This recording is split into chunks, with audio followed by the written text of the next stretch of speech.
오늘은 성탄에 보는 세 가지 기적이란 제목으로 말씀의 은혜를 나누겠습니다.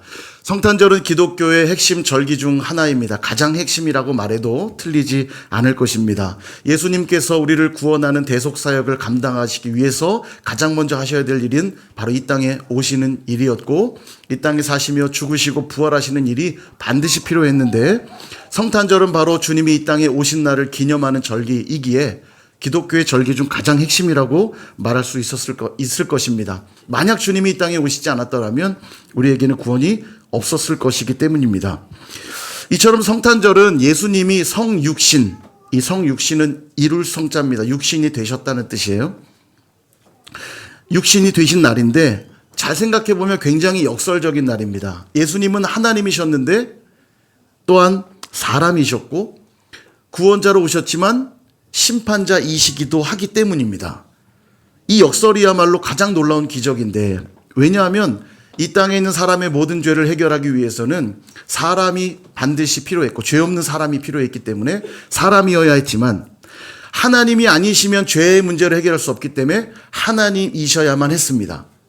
또한 죄로 인해 이 땅의 모든 이들이 심판을 받아야 하기에 심판자로 오셨지만, 그 가운데 하나님이 구원의 역사를 이루셔야 했기에 구원자로도 오신 것이에요. 그러니까 하나님이시면서 사람이셨고 구원자이시면서 심판자란 이 역설은 우리에게 허락된 가장 놀라운 기적이 아닐 수 없는 것입니다. 성탄절은 바로 그 기적을 경험하는, 기적을 체험하는 날이라고 할 수 있죠. 그러므로 성탄을 보내면서 지금 우리가 누리고 있는 기적은 무엇인지 다시 한번 확인하시고 그 기적의 감격을 오늘도 풍성하게 경험하실 수 있기를 주님의 이름으로 축원합니다. 우리 성탄에 보는 세 가지 기적을 나눌 텐데, 첫 번째는 빛을 보는 기적입니다.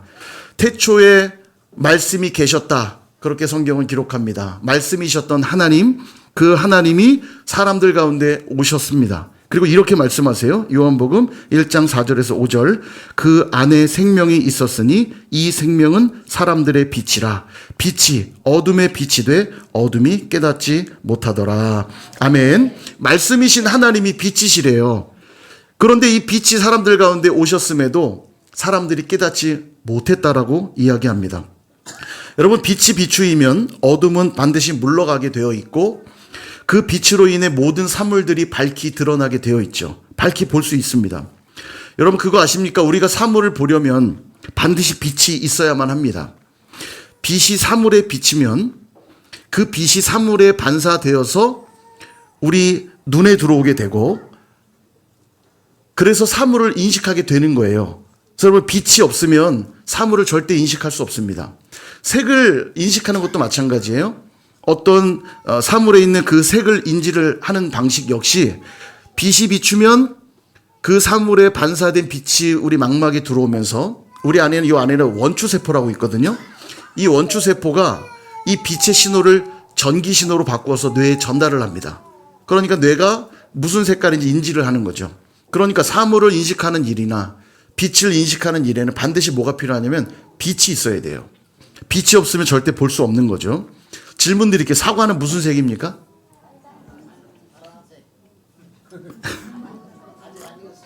예, 붉은색도 있고 푸른색도 있고, 예, 그죠? 무슨 신호등도 아닌데 사과는 붉은색도 있고 푸른색도 있습니다. 그죠? 아니에요? 그죠? 예. 사과 안 드세요? 예. 캄캄한 방에 사과를 두면 그 사과가 무슨 색인지 알 수 있을까요? 없을까요? 예. 구분할 수 없는 이유는 뭐죠? 예, 빛이 없기 때문입니다. 빛이 있어야만 그 사물도 볼 수 있을 뿐더러 그 사물의 빛도 인식할 수 있어요. 더 정확히 말하면 빛이 있어야만 사물을 인식할 수 있고, 빛이 있어야만 사물의 색을 인식할 수 있다는 거예요. 빛은 굉장히 중요합니다. 이처럼 예수님이 빛으로 이 땅에 오셨기에 그분으로 인해 진리를 깨닫고 하나님을 볼 수 있어야 함에도 불구하고 세상은, 어둠인 세상은 깨닫지 못했다, 이렇게 말하고 있어요. 아니, 빛이 왔는데 왜 보지 못하는 거죠? 그 이유를 이렇게 성경은 말하고 있습니다. 요한복음 1장 11절. 자기 땅에 오매 자기 백성이 영접하지 아니하였으나. 아멘. 빛이신 그분을 영접하지 않았대요. 다시 말해 이런 겁니다. 빛을 비춰도 내가 눈을 감고 있다면, 아무리 빛을 비춰주어도 내가 눈을 감고 있으면 인식할 수 있을까요? 불가능하죠. 그분에 대해 눈을 감아버렸다는 얘기예요. 그러므로 어떻게 해야 되는가? 우리 12절 다 함께 읽겠습니다. 시작. 영접하는 자 곧 그 이름을 믿는 자들에게는 하나님의 자녀가 되는 권세를 주셨으니. 아멘. 여러분, 여기서부터 기적의 역사가 시작되는 것입니다. 누구든지 그 빛이신 예수님을 영접하기만 하면, 다시 말해서 믿기만 하면 하나님의 자녀가 된다고 말씀하고 계세요. 그 빛이 비추이는 순간 비로소 하나님을 알게 되고 내가 그분의 자녀란 사실을 깨닫게 되니, 이것이 기적이 아니고 무엇이 기적입니까? 여러분, 종종 제가 말씀을 드리지만 내가 우리 부모님의 자녀라는 것 어떻게 알죠? 과학적 사실을 통해 확인하십니까? 유전자 검사하고 DNA 확인해가지고 내가 이 부모님의 자녀가 맞구나 확인하세요? 여기 그렇게 확인하신 분 단 한 분이라도 계십니까? 그래야 확실한 거 아니에요? 근데 그렇게 확인하신 분 여기 없죠? 그러면 내가 가진 이성을 가지고 논리적 추론을 통해 어떤 부분이 어떤 행동이 닮았고 얼굴에 외모가 어디를 닮아서 막 추론해가지고 유추해가지고 그러므로 나는 저분의 자녀야. 여러분, 이 논리적 추론으로 확인하십니까? 아니죠. 요즘 뭐 발달했으니까 태어날 때 비디오 촬영해서 저게 나라는 비디오 촬영 동영상을 확인해가지고 자녀됨을 확인하십니까? 솔직히 말해서 다 외계인처럼 생겨갖고요. 네 자녀인지 저 자녀인지 확인이 안 돼요. 내 새끼인지 저 옆집 새끼인지 구분이 안 갑니다. 그렇죠? 받고 나도 사실 몰라요. 예, 그냥 뚫려 있으니까 콧구멍인지 아는 거고, 그냥 눈인 줄 아는 거죠. 여러분, 그런 방식으로 부모를 확인한 분 여기 단 한 분도 안 계실 겁니다. 그럼 부모를 어떻게 알 수 있죠? 아는 방법 딱 하나밖에 없어요. 뭡니까? 믿음으로 아는 거예요. 믿음으로요. 다시 말해서 내 인식이 부모님을 나의 부모님으로 인식하고 받아들일 때 비로소 부모가 되는 겁니다. 그래서 7살 때까지 의심하잖아요. 다리 밑에 주워 왔다고 하니까 나는 주워온 인생인가 보다. 의심하잖아요. 의심하는 이상 부모로 인정하기 어려워요. 그러나 이제 부모로 인정하고 내 인식체계 속에 부모라는 걸 인정하기 시작할 때 비로소 부모가 되는 겁니다. 그래서 여러분, 어떤 면에서 내 인식체계가 너무너무 중요하다는 거예요. 사과가 붉은색 혹은 푸른색이라는 것 어떻게 알죠? 내 옆 사람이 얘기해줘서 아는 겁니까? 아니요. 말해도 믿지 않고 받아들이지 않으면, 인식하지 않으면 알 수 없어요. 내 눈이 이 사과로부터 반사된 빛을 직접 받아 내 인식체계가 그것을 확인할 때, 붉은색인지 푸른색인지 확인할 때 비로소 알게 되는 것입니다. 그래서 여러분, 빛이신 예수님이 아니면 우리는 하나님을 알 수도 없고 내가 어떤 존재인지는 더더욱 깨달을 수 없다라는 거예요. 그러나 반대로 빛이신 예수님을 우리 마음 가운데 영접하여서 예수님의 조명을 받게 되면 비로소 하나님이 깨달아지는 겁니다. 내가 죄인이라는 사실도 깨닫게 되니까 회개할 수 있게 되고 비로소 내가 하나님의 자녀라는 것을 인식하게 되는 거예요. 마치 부모가 내 부모라는 걸 인식하고 받아들이게 되는 것처럼 우리 하나님이 나의 아버지시고 예수님이 나의 구주라는 사실이 믿어지고 깨달아지게 되는 겁니다. 사랑하는 여러분, 예수님을 믿어 마음에 영접했다는 이 사실이 기적임을 믿습니까? 예. 아멘. 누구예요? 예. 예수님을 내 마음에 믿어 영접하여 구원을 얻었다는 이 사실이 기적이라는 사실을 믿으세요? 예. 요한복음은 이렇게 말씀하고 있어요. 세상은 빛이신 예수님을 깨닫지 못했다, 이렇게 말했습니다. 이건 이상한 일이 아니에요. 너무 당연한 겁니다.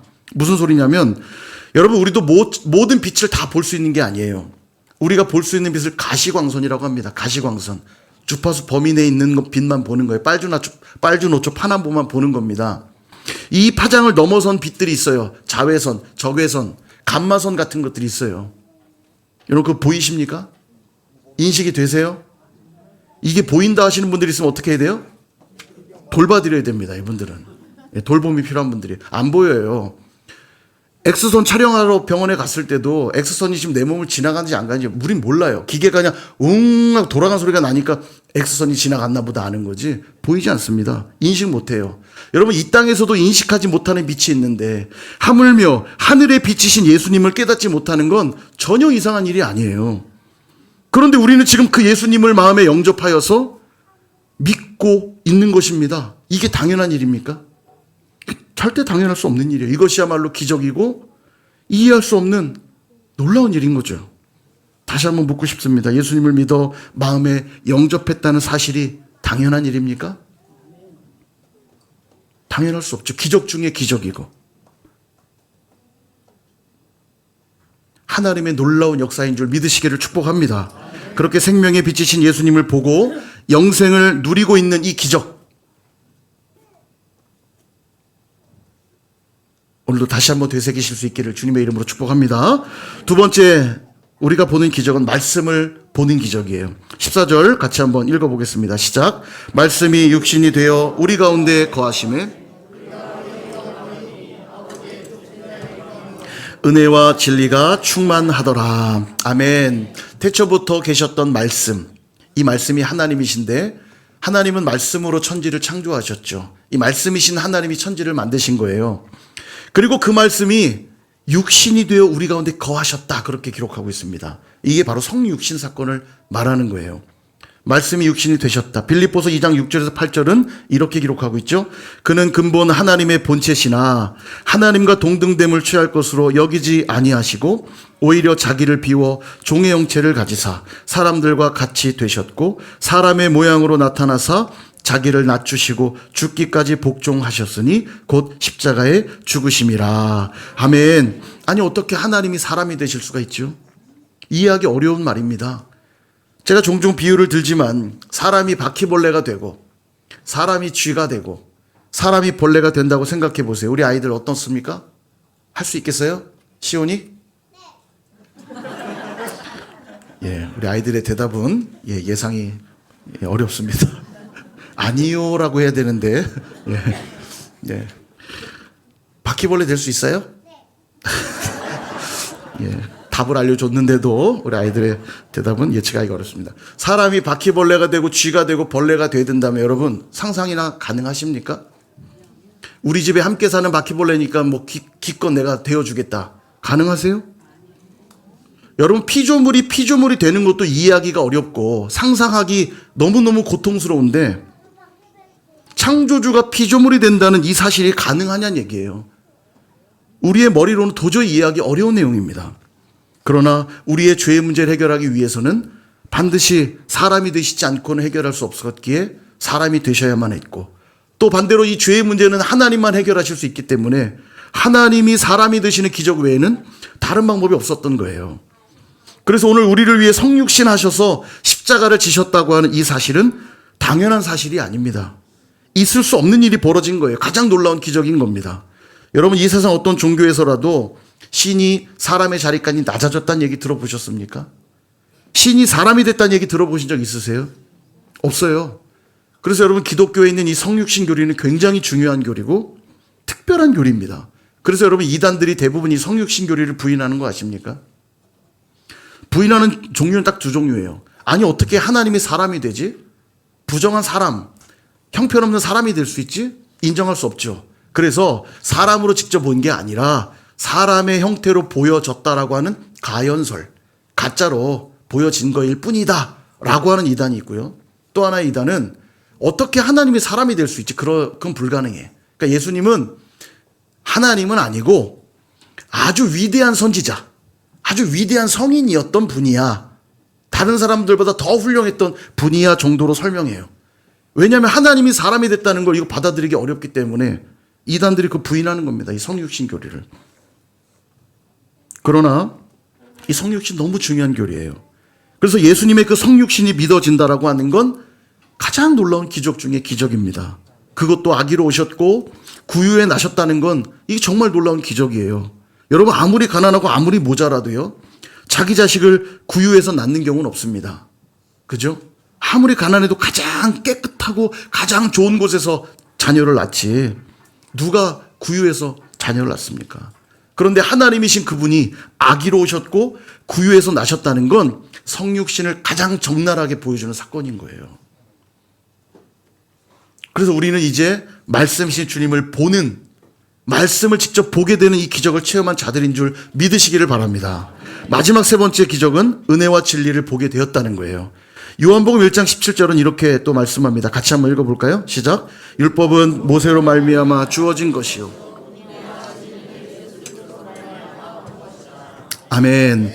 하나님이 출애굽한 이스라엘 백성들을 시내산으로 인도한 다음에 모세를 통하여 율법을 주십니다. 이 율법은 언약이죠. 내가 너희들과 언약을 맺을 것이다. 나는 너희의 하나님이 되고 너희는 내 백성이 되리라. 이 언약을 맺었어요. 이 율법에 순종하기만 하면 하나님 백성으로 살아가게 되는 거죠. 그래서 율법에 들여다보면 하나님이 어떤 분이신지가 기록되어 있습니다. 하나님의 성품, 하나님의 사역, 하나님의 뜻이 쭉 기록되어 있어요. 그래서 순종하면서 하나님을 알아가도록 하셨습니다. 근데 문제는 이스라엘 백성들이 율법에 순종하지 못하였고 매번 실패하였다라는 거예요. 그러니 하나님께서는 이 언약을 성취하시기 위해서 결단하신 겁니다. 율법의 마침이 되시고 율법의 완성이 되시는 예수 그리스도를 우리 가운데 보내주신 거예요. 백문이 불여일견이라 하죠. 100번 듣는 것이 한 번 보는 것만 못하다, 그런 얘기입니다. 그 얘기인 거예요. 율법을 통하여서 은혜가 무엇인지 진리가 무엇인지 수없이 들려주었지만 그것들을 깨닫지 못하던 인생들에게 백문이 불여일견, 예수 그리스도를 직접 은혜와 진리로 충만한 예수님을 이 땅에 보내심으로 이제는 볼 수 있도록 하셨다라는 거예요. 그렇다더라를 넘어서 그렇구나로 만들어 주신 거예요. 다시 말해서 율법 시대는 하나님에 대해서 귀로만 들었지만 이제 예수님이 이 땅에 오시고 난 이 은혜 시대에는 하나님이 베푸시는 그 은혜와 진리를 직접 볼 수 있게 되었다라는 겁니다. 마치 어려서 풀던 그 초등학교 문제 얼마나 어렵습니까? 절절 매면서 풀었던 기억이 분명히 있을 텐데 성인이 되어서 그 문제를 다시 보면 어떤 느낌이실 것 같으세요?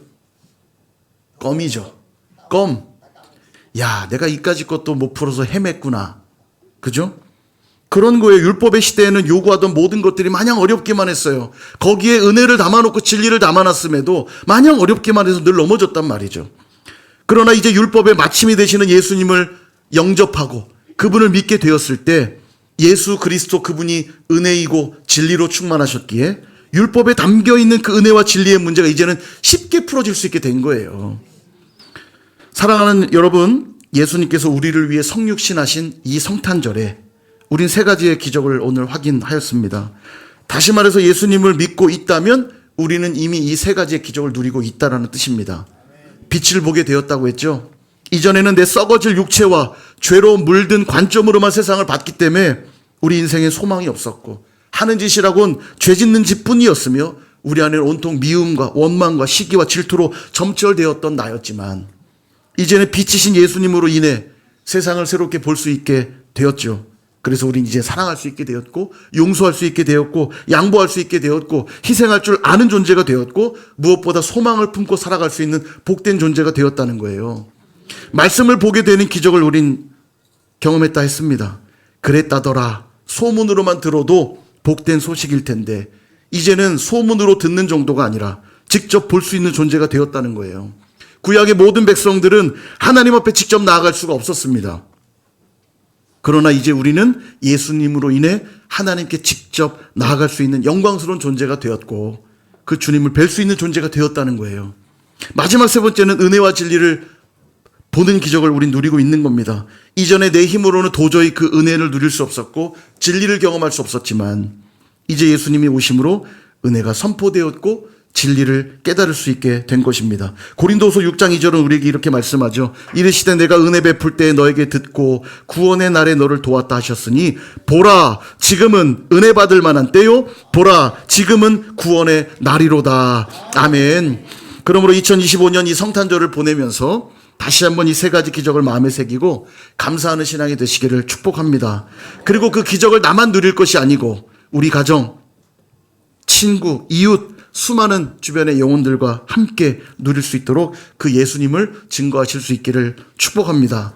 그럴 때 구원주로 오셨던 예수님께서 마지막 날 심판주로 오실 때 모두 함께 놀라운 구원과 영생의 기적을 누리게 될 줄로 믿습니다. 그렇게 성탄의 기쁨 누리시는 저와 여러분 다 되시기를 주님의 이름으로 축원합니다.